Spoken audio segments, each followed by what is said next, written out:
সবাই উদ্দেশ্যে সবাইকে নিয়ে এবং আমরা যারা আজকে দর্শনার্থী হয়ে এসেছি আর স্মরণ সভায় এসেছি সবাই তাদের প্রত্যেককে আমার প্রীতি এবং শুভেচ্ছা জানিয়ে আজ আমি মন্দিরের কিছু কথা বলবো। আমার এই বয়স হতে আমি তো আর আসতে তেমন পারি না, যদিও তবু এই অনুষ্ঠানে থাকছি। যাই হোক, আজকে সবাইকে আমার প্রীতি এবং শুভেচ্ছা জানিয়ে আজ আমি স্মরণ সভায় দু একটা কথা বলবো। এর জন্য সময় সংক্ষিপ্ত যদিও, তবু যারা আজকে প্রথম, আমাদের কোনো জায়গা ছিল না যে মন্দির করে এইভাবে আমরা জমায়েত হয়ে কিছু কাজ করব, কিছু ধর্ম আলোচনা করব। আমাদের খুব দুরবস্থাই আগের দিনে ছিল। যাই হোক, আজ এই দুর্গাপদ অধিকারী মহাশয় এবং উনির সঙ্গে আরো যারা সহযোগী ছিলেন তাদের সঙ্গে সহযোগিতা করে আজকে এই জায়গাটা পরের জায়গা ছিল, সেই জায়গাতে আজকে ঘর বসিয়ে তালপাতার পর দিয়ে আজকে ছিটবেড়া করে এখানে করেছিলেন ঘর, আজকে 71 বছর আগে। যাই হোক, তারপর শুরু হয়ে গেল। এবার শুধু একার দ্বারা তো হয়নি, কাজেই গ্রামের লোক যাদের নাম আজকে প্রচারিত হচ্ছে আজকে 94 জন।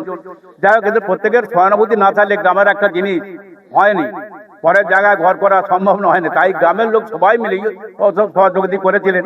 তার মধ্যে কয়েকজন ছিলেন, যেমন সুধীর অধিকারী, যেমন ওই দুর্গাপদ অধিকারী, উনি ভীষণ প্রতিষ্ঠাতা। এবার তারপরেই এলো অনেক দুরবস্থা থেকে, এখন বলতে যাবো না গোড়া থেকে। যাই হোক, ওইভাবে কিছুদিন কেটে যাওয়ার পর টালির ঘর হতে গেল। তখন এবার কিছু সবাই মিলে ডেকে এবার জায়গাটা কিন্তু উপেন্দ্রনাথ অধিকারী মহাশয় উনি আজকে সেই জায়গা খরিদ করে নিয়ে কিনে নিয়ে আজকে মন্দিরকে দান করে গেলেন। যাই হোক, আজকে সত্যি আমরা খুব সৌভাগ্যবান এই জন্য যে আজকে আমাদের এই যে মন্দিরটা, এবং এমনই একটা জায়গা, যাবের জায়গা নয়, যেখানে মেন জায়গার মধ্যে দিয়ে আজকে আমরা এখানে মন্দিরে কিছু করতে পারছি। অতীত দিনটাকে যদি আমরা খেয়ে দেখি, আমি তখন ছেলে মানুষ, আমার বয়স তখন কত হবে, ওই তবু 17-18 বছর বয়স হবে। যাই হোক, তখন দেখেছি।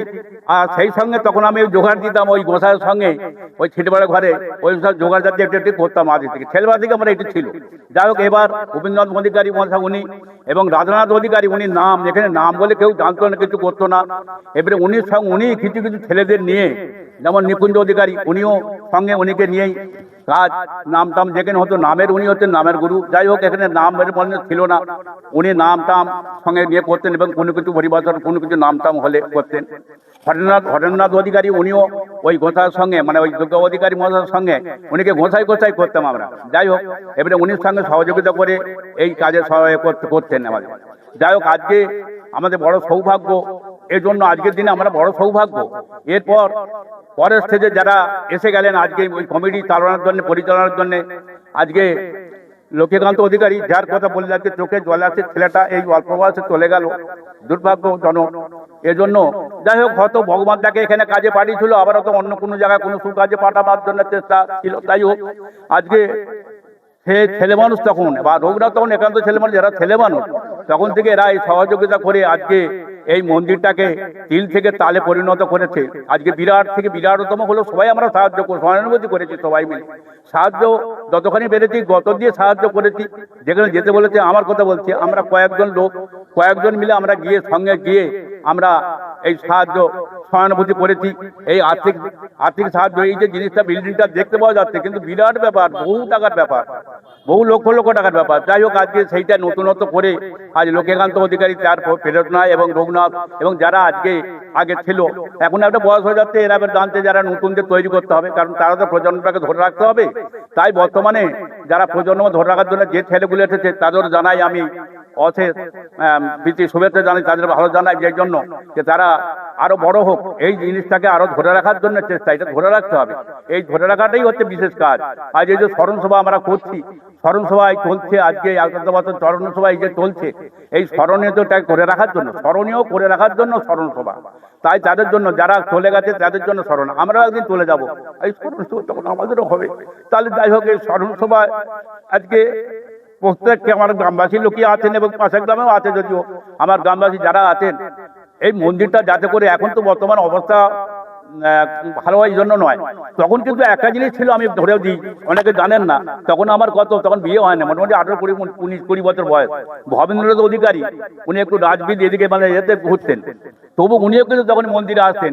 কত 27, 28, 30, 35 এই লোকটা প্রায় হতো হরিবাসা। প্রায় সন্ধ্যেবেলা করে আসে, কি একটা আমাদের নেতা ছিল তখন, এটা আবার এটা আসতেই হতো সন্ধ্যেবেলা করে।